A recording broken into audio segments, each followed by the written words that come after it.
Hi guys, welcome back to Sleeves Saturday. So last night we went to see the Canadian band Arcade Fire in Dublin's 3 Arena. This is the first show on their new world tour and it's called We. Look, I'll start off this review by saying I'm steering clear of the recent sexual allegations made against the band's lead singer, Win Butler. He hasn't been charged of anything yet, so as a music review channel it isn't for me to comment on and it's best left to the police and or the courts to decide. That said, if he is convicted at any point, I will remove this video straight away from my channel. Although I don't want to comment any further on that, it is tricky to see past it, as it tainted the mood of the Dublin fans as we shuffled into the concert. There was gossip amongst the crowd as the support act played, whether or not Win and his bandmates would be cheered or booed when they came on. It turned out the crowd went with the former, and I didn't hear any booing at all. Right. So how was the gig?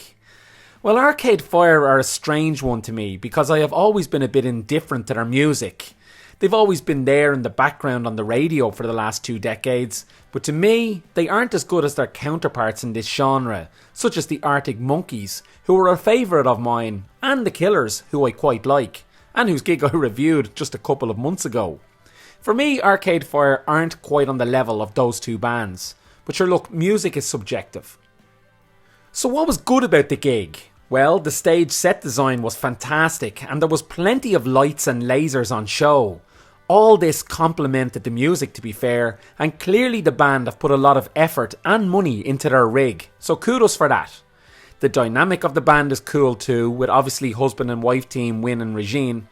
The band's lineup is stable, with newest member Jeremy Guerra on drums joining all the way back in 2004. So as a band, they are very tight. We were given a set list of 22 songs consisting of most of the band's biggest hits. So, for a true fan, everything was on offer here and it was value for money if you are one of them. But here's my problem. Truth be told, I just don't get the mass appeal of this group. Their sonics delve into dance rock vibe and that does nothing for me. I have absolutely no time at all for dance music. So when I hear it shoehorned into a rock aesthetic, I'm just rolling my eyes. Again, I'll use the word subjective. I saw Bryan Adams at this same venue at the start of the summer. Now sure, some people will say 80s soft rock, well that's just cheesy. But everyone in this same arena back in May sang every word to every one of Bryan's songs. Unless it was whoa whoa whoa at this Arcade Fire gig, I couldn't see one casual fan sing many lyrics at all. There was a lot of long instrumentals and people were just wandering off for a piss or to get a beer when they were on. Arcade Fire aren't the only band to enjoy this kind of self-indulgence, to be fair though. But there was points where the band looked like they were enjoying the gig more than the crowd, and when that happens, you have a problem. Look, this is a band marketing themselves as an indie rock band, and all I can really hear here is dance music, and that's not for me, as I said. Look, it wasn't all bad. There was plenty of noise from the crowd and the atmosphere, although dull at the back, was red hot the closer you got to the front. But sure, look, that's the same at every gig.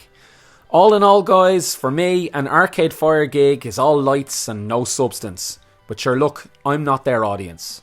I'm curious though, guys, what are your thoughts? Are you a fan of Arcade Fire and do you intend to see this tour?